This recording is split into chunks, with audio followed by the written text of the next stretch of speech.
అయితే టాప్ 5లో ఎవరు ఉంటారు అనుకుంటున్నారు మీరు? నబీల్, ప్రేరణ, యశ్వి, నిఖిల్, టేస్టీ తేజ కూడా ఉంటాడేమో. ఎందుకంటే ఎంటర్టైన్మెంట్ మస్ట్ అండి అట్లా. ఎందుకంటే మీరు వచ్చారు, ఇంకా వాళ్ళు కూడా లేకపోతే ఎందుకని. ఎంటర్టైన్మెంటే జనాలు ఎక్కువగా కోరుకునేది. పృథ్వీ, విష్ణు మధ్య రిలేషన్ ఎలా ఉంది? అంటే వాళ్ళిద్దరి మధ్య ఏం జరుగుతుంది అసలు? అంటే విష్ణు ఫస్ట్ నుంచి ఓపెన్గానే ఫ్లర్ట్ చేస్తూ ఉండింది. ఫ్లర్టింగా లేకపోతే నిజమా తెలియదు. కొన్నిసార్లు ఫ్లర్టింగ్ అంటది, కొన్నిసార్లు నిజం అంటది. ఇంకా మీరేం అబ్జర్వ్ చేశారు? అనిపిస్తూ ఉంటది కదా జనరల్ గా చూసినా. నా ముందు ఏదైనా అన్యాయం జరుగుతుంటే చూస్తూ ఊరుకుంటానా, వెనక్కి తిరుగుతాను. అక్కడ ఉండేవాడిని కదా, వెళ్ళిపోయేవాడిని. బట్ ఒక మంచి కెమిస్ట్రీ అయితే ఉండేది ఇద్దరి మధ్య. ఎక్కువగా ఇనిషియేటెడ్ బై విష్ణుప్రియ. తను ఎప్పుడు కొంచెం జెంటిల్మెన్గానే బిహేవ్ చేసేవాడు. కొంత కెమిస్ట్రీ ఉండేది, ఎక్కువ ఉండేది. జెంటిల్మెన్ ఎవరయ్యా అంటే నబీల్ అనే నేను చెప్తా ఫస్ట్.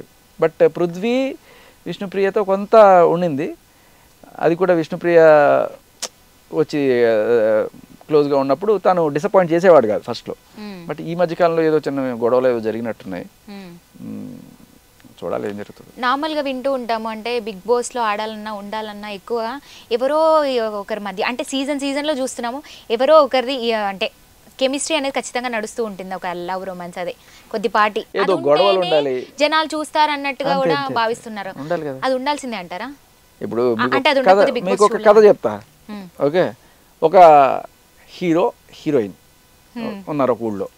వాళ్ళిద్దరు ప్రేమించుకున్నారు. వాళ్ళిద్దరు ప్రేమించుకున్న తర్వాత పెద్దల దగ్గరికి తీసుకెళ్లారు. పెద్దలు ఒప్పుకున్నారు, చక్కగా ధూమ్ధామని పెళ్లి చేశారు. ఓకే, తర్వాత పిల్లలు పుట్టారు.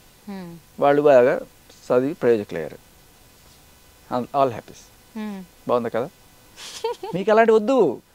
తర్వాత హీరోకి ఏదైనా యాక్సిడెంట్ జరగాలి, లేకపోతే హీరోయిన్ కుట్ర పన్నాలి, హీరోయిన్ చెల్లెలతో హీరో తిరగాలి, లేకపోతే ఇలాంటివి ఏదో ఒకటి జరగాలి.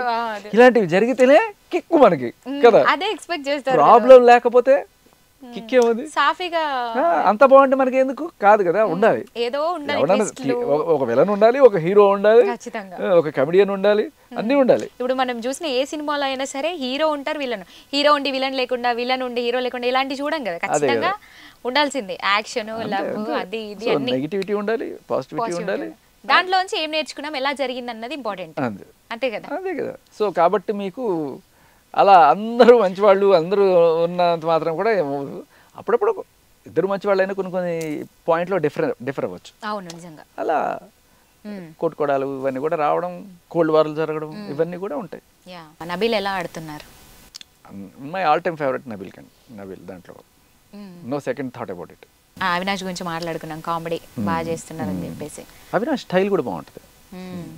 ఆయన మాట్లాడే వే ఆఫ్ టాకింగ్ జస్ట్ అంటే నోరు విప్పితేనే కథ, ఇంకా కామెడీ పండిపోద్ది, నవ్వుతారు అన్న బాడీ లాంగ్వేజ్ కూడా బాగుంటుంది. సో అది అండ్ టేస్టీ తేజ కూడా బాగా నచ్చుతాడు. చక్కగా ఏదో గోన్ సంచి చేసుకొని మంచి బీన్ బ్యాగ్ లాగా గుడుగుడు అనుకుంటూ. I like that. ఇప్పుడు ఉన్నటువంటి బిగ్ బాస్ సీజన్లో ఎవరెవరైతే ఉన్నారో కంటెస్టెంట్, మిగతా వాళ్ళంటే ఏదైనా జోకులు వేసి కష్టపడి చేయాలి. టేస్టీ తేజ అసలు ప్రెజెన్సే నవ్వు తెప్పిస్తుంది కొన్ని. అవును, నిజంగా. Hi, this is RJ Shekhar Bhasha. Please like, share and subscribe to Magna TV.